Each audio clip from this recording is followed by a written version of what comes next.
Nous sommes maintenant rendus à l'étape de déterminer votre nom d'entreprise. Et à ce moment-ci, vous avez deux avenues. La première est d'utiliser votre nom. La deuxième est de créer une marque de toutes pièces. On s'entend que d'utiliser votre nom va être l'option la plus facile parce que, à moins que vous avez un nom commun que plein de personnes au Québec ou même à travers le monde ont, à ce moment-là, c'est sûr que ça peut être un petit peu plus complexe, mais sinon, si vous avez un nom un peu moins conventionnel, vous devrez être capable de l'utiliser ou sinon de marquer au moins, mettons que je dis que je suis un massothérapeute, faites dire Philippe Deveau, massothérapeute. Donc, utiliser votre nom est relativement facile en entrepreneuriat. Si vous voulez créer une marque, là, à ce moment-là, ça se complique. Alors, ce que vous allez devoir faire, c'est que vous allez devoir passer à travers 4 filtres pour savoir si vous allez pouvoir utiliser cette marque-là. Donc, ce que vous allez devoir faire pour commencer, c'est de prendre une feuille de papier ou un document sur votre ordinateur et mettre tous les noms d'entreprises que vous voyez qui pourraient vous intéresser. Donc là, c'est vraiment, on va dire, c'est peut-être la partie la plus complexe dans tout ça parce que vous devez réellement réfléchir et trouver plein de noms. Donc, faites une sorte de brainstorming et mettez plein de noms. Okay? Je dis d'en mettre plein là, parce que c'est relativement complexe de trouver un nom. C'est certain que si vous voulez juste, comme moi, c'est Philippe Deveau, si vous voulez juste mettre Philippe Deveau plus la profession que vous avez, ben là, c'est relativement facile. Mais sinon, pour une marque de commerce, mettez-en plein, essayez-en plein, parce que à travers les filtres que je vais vous présenter, ça se peut qu'il y en ait beaucoup qui ne passent pas les 4 filtres. Donc, c'est quoi ces 4 filtres-là? Donc, je vais vous partager mon écran. Donc, un des premiers filtres est le nom de domaine.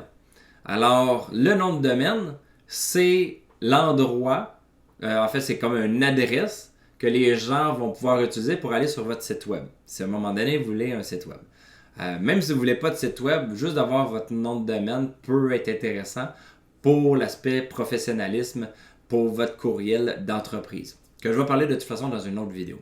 Donc, ce que vous allez devoir faire, et là ici, je vous donne un exemple, Namecheap, et je vais marquer le lien en dessous de cette vidéo-ci si vous voulez faire vos recherches.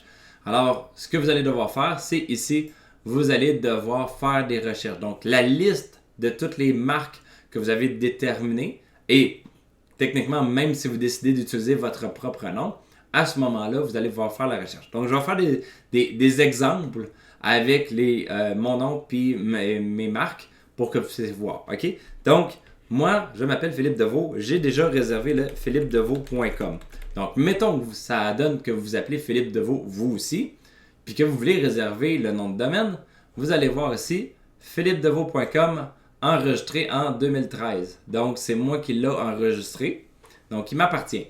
Donc, ce qui veut dire que vous n'êtes pas capable d'acheter ce nom de domaine-là. Il a déjà été réservé par moi-même. Même affaire pour les marques de commerce.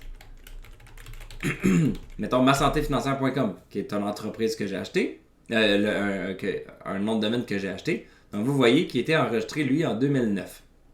Donc, votre défi maintenant, là, ça va être de passer à travers les différentes marques que vous avez marquées sur votre liste et de les passer ici. Et à la base, ce qu'on veut, c'est le .com. .com, c'est pour l'entreprise. C'est ce qui est le plus conventionnel, le plus commun. C'est le .com qui est pour company. Mais, ça se peut que vous soyez capable, que dans toute votre liste, ça se peut qu'il n'y en ait pas un que le .com soit disponible. C'est vraiment difficile de trouver un .com. Donc, ce qui arrive, c'est que si vous voulez, vous faites descendre. Vous voyez ici, vous avez ma santé financière, .finance, .financial, .net, .ai, .gg, .x, .xyz, .online, .art, .io. Donc, vous voyez, il y en a comme plein. Bon, ça se peut qu'il y en ait qui coûtent cher, puis il y en a qui coûtent pas cher.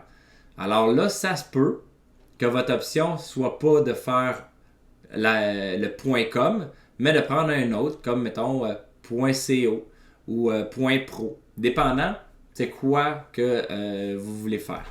Donc, si vous décidez de ne pas prendre le .com, mais ce que vous devez faire, c'est que vous prenez, parce que mettons s'il est déjà pris, ce que vous faites, c'est votre navigateur, vous faites la recherche pour aller voir qu'est-ce qu'il y en est. OK? Parce que si vous décidez de prendre mettons le .co qui se ressemble énormément, là, il y a juste une lettre de différence, il y a juste le M qui n'est pas dedans. Si les gens, par habitude, vont mettre masantéfinancière.com, ben, ils vont tomber sur mon site web à moi. Tandis que si vous faites masantéfinancière.co, ils vont tomber sur votre site web, mettons.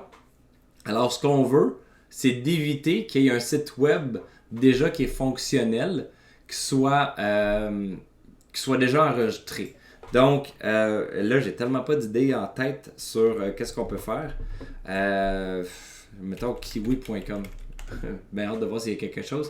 Vous voyez, juste kiwi.com, c'est carrément au hasard. Ça existe. Puis, je sais pas c'est quoi. Ça a l'air d'être une place pour les voyages.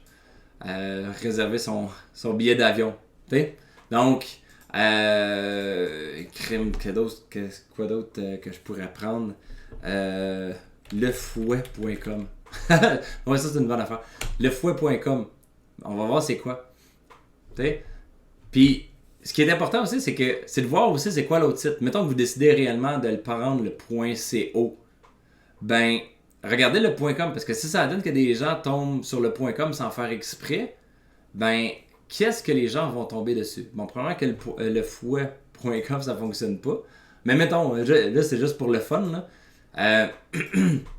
Mettons que vous êtes boulanger et que vous décidez de faire lefouet.com ou lefouet.co, puis que vous faites de la boulangerie, mais que ça donne que lefouet.ca, c'est un site qui vend des fouets sexuels. Tu sais, juste pour vous dire que c'est des choses qui peuvent arriver. Alors, ce que vous voulez pas, c'est que si quelqu'un se trompe, puis qu'il mette un autre, mettons un .com, .ca, .co, .org, .net, whatever, une autre extension, qui tombe pas sur un site qui est vraiment bizarre. Donc, vous faites un peu cette recherche-là. Alors, vous allez sur, mettons, Namecheap pour essayer de trouver un nom de domaine qui vous convient. C'est comme, mettons, vous pouvez faire .ca aussi. Le .ca, en temps normal, je pense que je l'ai réservé. .ca, il est à moi aussi. Donc, fait que là, vous allez devoir passer dans votre liste pour essayer de trouver un nom de domaine qui existe.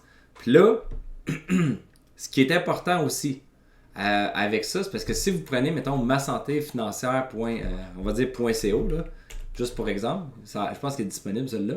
Ouais. Le masantéfinancière.co, il est disponible. Le problème qu'il va y avoir avec ça, c'est bien beau de prendre une extension, c'est bien beau qu'il soit disponible, mais si quelqu'un fait une recherche de ma santé financière, ben, moi, vu que ça fait des années que ma santé financière m'appartient, j'ai tellement de marketing, j'ai tellement une force qui a été faite sur les réseaux, sur Internet, que mon site va apparaître avant le vôtre. Donc, c'est une des choses qu'on veut faire aussi, c'est de s'assurer de ne pas prendre un nom de domaine qui ressemble vraiment à quelque chose qui a vraiment une grosse marque forte, parce que sinon, quand les gens vont faire des recherches, ils vont tomber sur votre compétiteur ou l'autre site qui n'a aucun rapport avec vous. Alors, mettons que vous avez réussi à trouver un nom de domaine qui est disponible, idéalement dans le .com ou dans le .ca. Le deuxième filtre va être le registraire des entreprises du Québec. Encore une fois, je vais vous mettre le lien en dessous de cette vidéo-ci, où est-ce que vous allez pouvoir, à ce moment-ci, vous allez voir sur le registraire, vous allez voir rechercher une entreprise au registraire. Vous cliquez là-dessus, il y a une boîte qui s'ouvre. Et là, à ce moment-là, vous faites une recherche. Fait juste pour le fun, là, on va faire Kiwi. Ça m'étonnerait bien gros que ça soit pas au Québec, au Canada. Donc, on va faire une recherche. Puis tantôt, j'ai fait de la recherche. Et là, t'as boire. OK. Ouais, je m'attendais pas à ça. Il y a 10. Il y a 10 pages. Il y a 173 dossiers trouvés avec Kiwi. Fait qu'on s'entend. Mettons que même si le kiwi.com aurait été disponible, là, ou le kiwi.co, il y a plein d'entreprises qui s'appellent Kiwi. Kiwi Web, Multi-Kiwi, Kiwi System. Hey, c'est quand même particulier, hein? Je m'attendais pas à ça. Donc, mettons, on va y aller avec un autre, là. Raisin. Ben, même... OK, raisin malin, data raisin. Tu sais, vous voyez, faites une recherche ici. Raisin libre. Je m'attendais pas à ça, là. Mais faites une recherche ici. Ça, techniquement, ce sont des entreprises qui ont déjà leur société qui est créée au Québec. Donc, c'est sûr que si vous voulez une entreprise, une marque, et qu'il y a déjà une entreprise qui utilise ce nom-là, ben, vous allez être en compétition sur le nom en plus. Donc, on ne veut pas nécessairement de la compétition là. Donc, ça, c'est un autre filtre qui est à faire. Il est assez facile à rechercher, lui. Habituellement, quand on réussit à avoir le .com, il y a des bonnes chances que sur le registraire ici, il y ait beaucoup moins de 88 dossiers. Mais si je vais avec, mettons, juste voir mon nom de famille, mon nom au complet. Ah, même là encore, mon nom, il est écrit de différentes façons, mais ils ont trouvé. Fait que vous voyez, là, Philippe Deveau, il est correct. Si je fais ma santé financière, vous allez voir, là, j'ai eu plusieurs entreprises par rapport à ma santé financière. Vous voyez, ça, ça, c'en est une qui n'est même pas à moi, ça. C'est santé financière. Elle ressemble beaucoup. Puis voyez-vous, à date de 2012, moi, je l'ai faite. Je me rappelle plus en quelle année je l'ai faite. Mais vous voyez qu'il y a quand même 45 dossiers. Donc, c'est pratiquement impossible d'avoir aucun dossier. OK? C'est juste que ce que vous voulez faire, c'est que vous voyez santé financière, ma santé financière. OK, ça c'est moi. Ça, c'est une ancienne de mes entreprises que j'ai fermée. RX, santé financière, j'ai aucune idée quoi. Santé financière RAV, défi santé financière. Vous voyez, il y a quand même plusieurs noms. Donc, le but, là, c'est juste de s'assurer qu'il n'y ait pas quelqu'un qui ait exactement le même nom de l'entreprise. Fait qu'il suffit qu'il y ait juste des petites modifications. Donc, ça, c'est le deuxième filtre. Donc, on va fermer ça. Le troisième filtre. Techniquement, si au registraire, vous étiez correct, ici, sur ce troisième filtre-là, vous devriez être correct aussi. C'est la marque de commerce. Donc, là, ici, Subway, c'est une bonne idée. Je vais vous donner le lien également par rapport à ça. Où est-ce que, techniquement, je pense que vous allez arriver... peut-être pas là. Ok, vous allez arriver, je pense, à... ok. En tout cas, je vais vous donner un lien avec les indications là, pour être sûr d'être capable d'arriver à ça, parce que le gouvernement du Canada, il est vraiment chien. Là. Ce lien-là, je peux vous le transmettre, mais il ne fonctionne jamais parce que il y a des délais, des noms de serveurs. Fait qu'il faut que je vais vous donner le lien et la procédure pour vous rendre là. Donc, ce qu'on veut ici, c'est chercher les marques de commerce. Est-ce qu'il y a une marque de commerce qui a été réservée? Là, je prends Subway, parce que moi, ma santé financière, je ne l'ai pas réservée, fait qu'on ne voit rien, tu vois. Bon, ce qu'on veut surtout pas, c'est de prendre un nom d'entreprise qui a déjà été enregistré au, ça on appelle ça, le gouvernement du Canada des marques de commerce canadiennes. Donc, vous voyez ici, Subway 399 résultats. On voit ici Subway Design. Ça, c'est le logo de Subway. Si je clique dessus, on va voir, vous le voyez déjà ici, là. On voit le logo de Subway. C'est sûr que ça, c'est enregistré. Ce logo-là, on ne peut pas faire quelque chose qui ressemble à ce logo-là. Ensuite, je pense que j'avais vu là, ça s'en vient, ça sera pas très long. Vous voyez ici, Subway. Juste le nom Subway est réservé ici. Puis en plus de ça, il est réservé ici. Fait que ça se peut que ça soit, j'imagine que ça doit être les mêmes. Là. Mais celui-là, il a déjà été réservé. Fait en 85 en plus de ça. Fait qu'on veut pas toucher à des marques qui sont enregistrées. Surtout quand vous voyez États-Unis, c'est probablement parce que c'est une grosse chaîne. Et si c'est une grosse chaîne, ils ont probablement les liquidités financières pour vous amener en cours pour faire en sorte que vous arrêtez d'utiliser leur nom d'entreprise. Alors, c'est pourquoi c'est important de passer par ce filtre-là, juste pour s'assurer que dans le reste du Canada, il n'y a pas une autre entreprise qui utilise votre nom. Enfin, le nom que vous pensiez peut-être utiliser pour votre entreprise. Donc, faites une recherche sur le gouvernement du Canada pour les marques du commerce canadiennes pour voir qu'il n'y a pas personne qui a réservé déjà votre marque. Et le dernier filtre, c'est le filtre des réseaux sociaux. Donc là, j'ai mis la page d'accueil de Facebook, là, mais ça peut être Instagram, ça peut être TikTok, LinkedIn, whatever. Puis là, c'est de trouver si quelqu'un n'utilise pas déjà un groupe ou une entreprise ou une page avec votre nom d'entreprise. Alors, ça dérange un peu moins. C'est juste que, idéalement, on ne veut pas une entreprise qui a déjà un très gros groupe Facebook qui est super fonctionnel. Fait que là, à ce moment-là, on va avoir de la misère à faire sa marque sur les réseaux sociaux. Donc, c'est de faire une recherche rapide sur Facebook, sur Instagram, sur LinkedIn de votre marque de commerce pour voir s'il n'y a pas une page ou un groupe qui a déjà été créé. C'est certain que ça se peut qu'il y en ait, mais si c'est des petits groupes de moins de 1000-2000 personnes, ça ne dérange pas. Mais si ça donne que c'est un groupe qui a genre 10 000 personnes, 15 000, même 100 000, 100 000 c'est énorme, là. Vous voulez pas ça, parce que là, vous allez être en compétition carrément avec ce groupe-là. Et quand les gens vont faire des recherches, ils vont tomber sur ce groupe-là, puis ils ne seront pas intéressés au vôtre quand ils vont voir qu'il y en a un qui est encore plus gros. Donc ça, c'est le quatrième filtre, qui est probablement le plus facile à regarder. Ça se fait facilement. Mais ça peut avoir sa valeur de juste voir que même si vous avez le .com, qu'il n'y a personne qui a enregistré son entreprise au Québec, qu'il n'y a pas de marque de commerce, de regarder quand même sur Facebook pour voir s'il n'y a pas déjà une grosse communauté qui utilise votre nom, parce que ça, c'est plus, on va dire, international. Donc, de cette façon-là, vous allez être capable de trouver votre nom.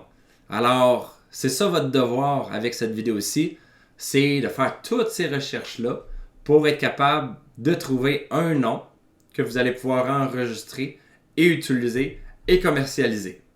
Alors, vous allez voir, ça risque de prendre quelques temps pour réussir à trouver. Ça se peut que vous ne réussirez pas à trouver dans la même journée. Des fois, ça peut prendre des journées. C'est peut-être l'étape qui est la plus longue dans tout le processus de démarrage parce que des fois, toutes nos idées de marque de commerce ou d'entreprise, qu'on a réfléchi, sont toutes déjà prises. Fait que là, c'est de trouver des idées, d'en trouver des nouvelles, de réfléchir, de faire du brainstorming. Puis des fois, ça peut prendre des jours. Puis à un moment donné, on trouve une idée, on va l'avoir, elle est disponible un peu partout. Fait que là, on a le gros yes, enfin. Mais c'est ça, ça peut prendre du temps. C'est probablement l'étape qui est la plus longue à cause qu'il y a tellement d'entrepreneurs à travers le monde qui peuvent utiliser votre idée de marque de commerce. C'est certain que si vous utilisez votre nom, votre prénom, votre nom, que vous utilisez ça, ça va être plus simple. Mais ça a une certaine limite par rapport à ce que vous pouvez faire. Des fois, une marque de commerce, ça peut être assez intéressant. Alors, je vous laisse avec ça. Je vous laisse travailler, je vous laisse faire vos recherches. Et quand vous serez prête, quand vous aurez trouvé un nom, une marque de commerce qui est disponible, passez à la prochaine vidéo qui va vous permettre de savoir comment faire pour la réserver et commencer le processus avec cette entreprise-là, avec cette marque de commerce-là. Bonne journée et bon démarrage d'entreprise.